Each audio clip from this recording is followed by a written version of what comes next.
Hi, today I'm going to show you how you can cancel Dashpass on your DoorDash app. So the first thing you want to do once you're on your DoorDash is click on the account down there.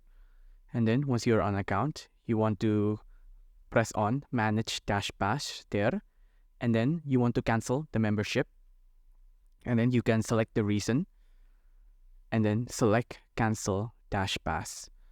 But if you cancel this, you won't get your money back. So for example, if you cancel it at the start of the month, you'll continue to have the subscription until the end of the month. And then the next month, you won't be charged for the subscription anymore. So it's like this. You can enjoy your Dashpass benefits until the date. And you can also resubscribe with any time by visiting Manage Dashpass. So it's like that. Unfortunately, you can't get your money back, but you can continue to enjoy the benefits until the end of your subscription terms.